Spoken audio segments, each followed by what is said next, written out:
Most people work 30, 40 years at a job they don't even like, and they only end up, I think the average I read is about $60,000 saved up. So you want to be better than that average. I just took the helicopter here back from Palm Springs, saved time, traffic, got a meeting with my accountant, but got the rolls, gonna pick us up. Kenna's doing Facebook Live. I can't fit anywhere.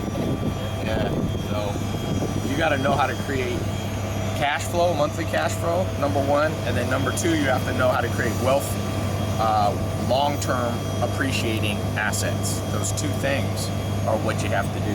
So I'll talk a little bit about those. So monthly cash flow, that's what I use business for. That's why a great thing for you to have your own business, part-time or full-time, whether it's the social media marketing agency, test group that I've created so you can learn how to get small businesses to pay you $1,000 to $10,000 a month. And once you start making money, you have to invest it into long-term appreciating wealth creation assets. Real estate's one of the best ones. In fact, it's created the most long-term wealth pretty much in the history of humans. Small business combined with real estate, it's the great partnership that'll really, one, gives you the monthly cash flow to pay your bills and to have money left over to invest in. So, hey, you ready?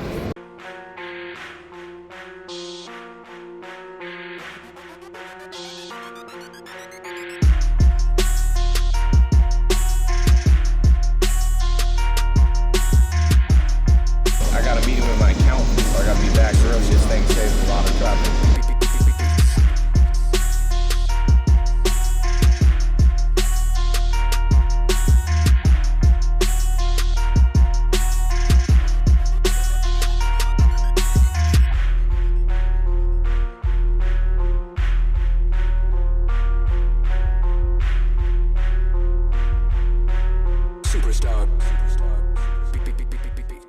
Get to the chopper! Go! Arnold Schwarzenegger. Now, go! Get out of here! It's predators! Proteins. Proteins! When you look out the window from the air, you realize that most of the economy is based around real estate. Residential real estate, commercial real estate. Everybody needs homes. Food, shelter, and water. These are the most important businesses, the most important components, the elemental components of a society. And so you need to understand all of those. You know, I spend time learning agriculture, farming, understanding food systems. Then you need to understand shelter, right? And shelter is something that even if you're a full-time entrepreneur or have a full-time job, you still want to have an understanding of it, because like Warren Buffett says, the more you learn, the more you earn.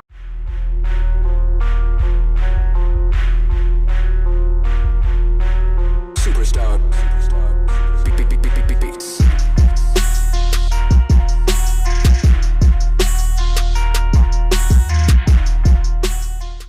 We just passed a whole bunch of commercial real estate, warehouses, and the thing about investing in long-term assets, wealth-creating assets like real estate, is there's a lot of different types of real estate. So people get confused, and one of the most common mistakes people make is doing too many things. So trying to learn commercial real estate, learn residential, try to flip house, rehab, wholesale, do rental properties, multi-units and all that. And the better way to think about it is to narrow and focus one at a time.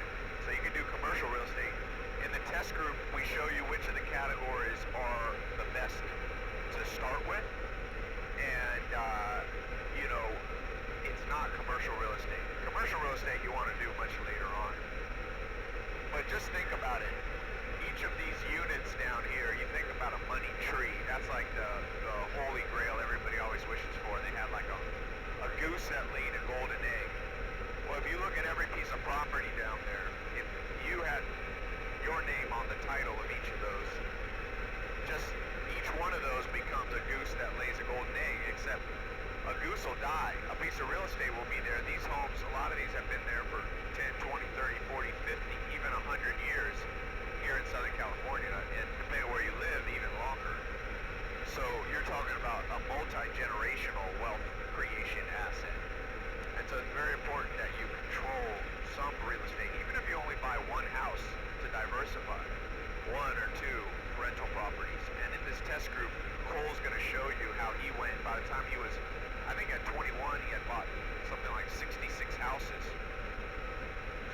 start this young. He didn't have any cash to start. He could learn how to do what's called creative financing. It's all inside this test group. Give us 4 months. And Cole, myself, and other people who are teaching in the program are going to show you everything you need to know.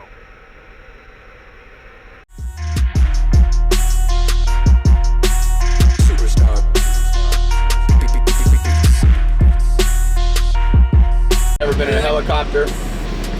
Pretty dope. We got the rolls ready to pick us up. This thing, I gotta be back for a meeting with my accountant. Saves a lot of traffic. So, Captain Brian, how was the flight? Everything good up there? Seemed good. Yeah, it's a great flight back. We went low over Santa Monica, 300 feet I saw. Yeah, just so you can see the pier. Oh, awesome.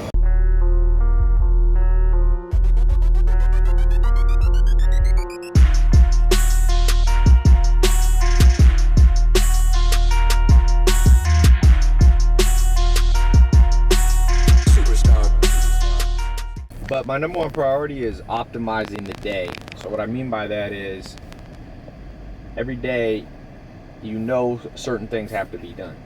And you know that most likely and most people will procrastinate. So going to bed without any thought that, oh man, I could have done more. I knew what I should have done. I procrastinated or I misprioritized. Sometimes you misprioritize is just as bad as procrastinating. Because then you feel like you're doing something, but you're doing the wrong thing at the wrong time.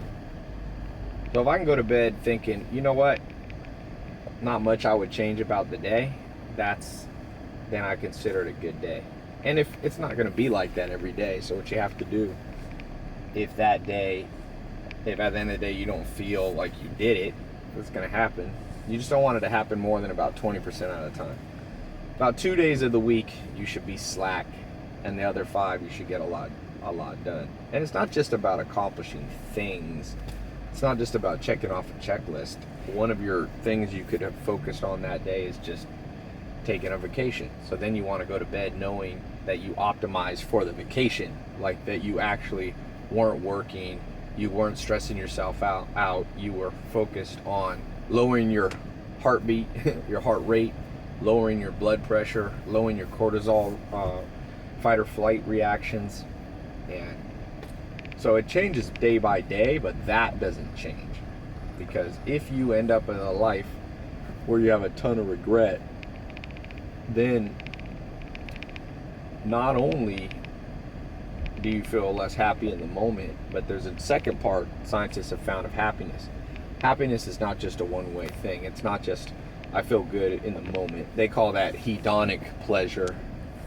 But you also have what I call investment pleasure. So you have to know how to do things that you'll have enjoyment right then in the moment, but you'll also look back on your memories and say, yes, my life was pretty much lived the right way. And that also contributes to happiness. Home sweet home. Only got 2 cars in the garage because the Maserati got an ignition problem. That car's always breaking down, even though it's new.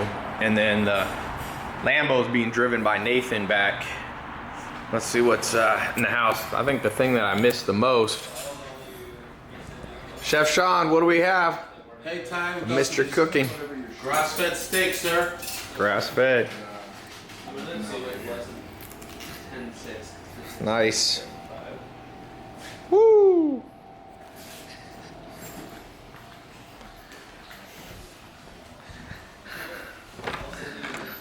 All right, accounting time. Flew all the way in just to see you. Very important person. All right, Tai. You haven't even dented the food.